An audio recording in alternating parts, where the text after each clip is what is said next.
Hello and welcome back to Retro Heaven, guys. In this video we will take a look at Resident Evil 2 enemies. The enemies of this game are not that different from Resident Evil 1, but we had some improvement in overall graphic and presentation. So let's take a look at them and see what kind of changes and what kind of improvements we had at hand with Resident Evil 2 enemies. Well, the first thing that we will see in this game are zombies. Zombies are not the typical zombies that you could see in Resident Evil 1, but instead in Resident Evil 2 you will see the civilians turned into flesh-eating monsters. Zombies in this game are totally different based on appearance. You will see female zombies, you will see police officers, you will see civilians, and the variety was a lot better than Resident Evil 1. Personally, I tried my best to count how many zombies you will encounter during the game, and I figured out that in most cases you will face around 100 zombies regardless of the scenario that you are playing. But I think Leon A scenario had the most number of zombies amongst all the 4 scenarios.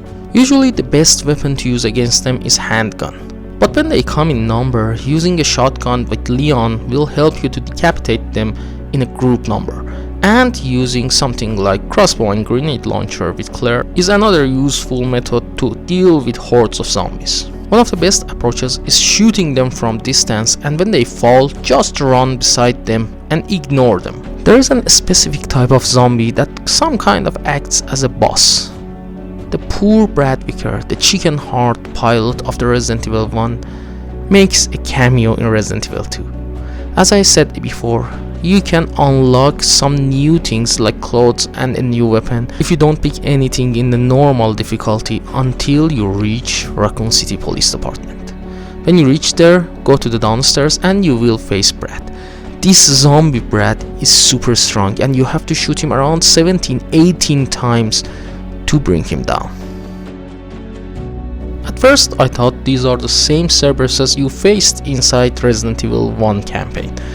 But when I thought about it, I found out that there is no Umbrella involvement in police department, and these dogs are normal dogs infected with T-virus by accident, and they are not the result of the lab experiments.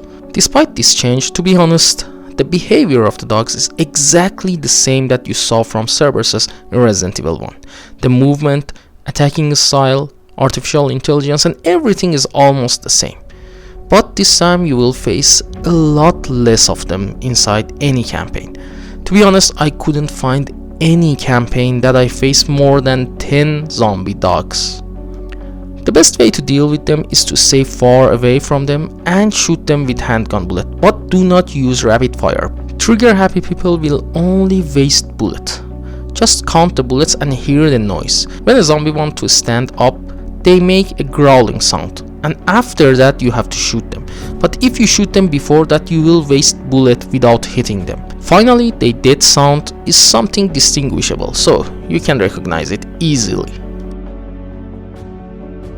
Yes, these annoying crows are back in Resident Evil 2, but their scope is much more limited compared to Resident Evil 1. These crows are not a threat that they were before, because you will face them in rare occasions in Resident Evil 2, but they appear in hordes and they can finish you off if you move slow. The best way to deal with them is to avoid them, but if you have to kill them, just use handgun and don't waste any other type of precious ammunition. Personally, I think that I could not count more than 10 crows in any of the campaigns, and I think they were not even close to 10.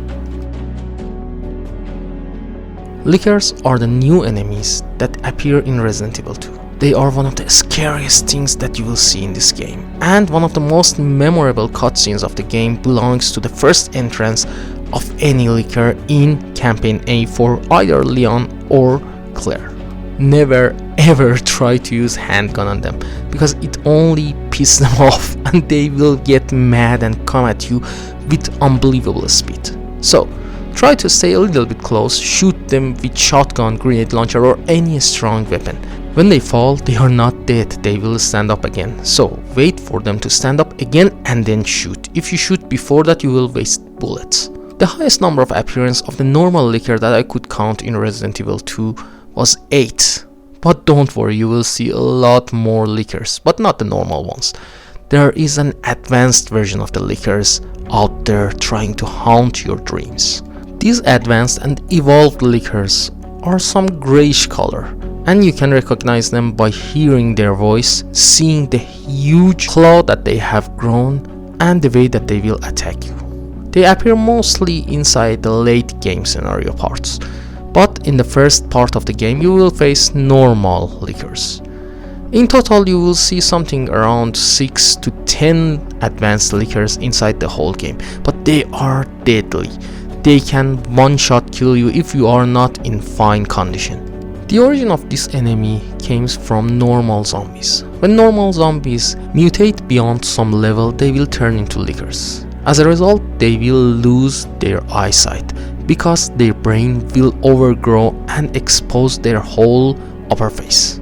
But when they lack vision, they will make it up with hearing. They can hear every single movement that you will make.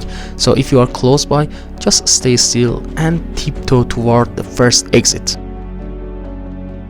The spiders had a triumph return in Resident Evil 2, but they are not the same spiders you could see in Spencer Mansion, because they are the normal city and urban side spiders that were infected with T-virus.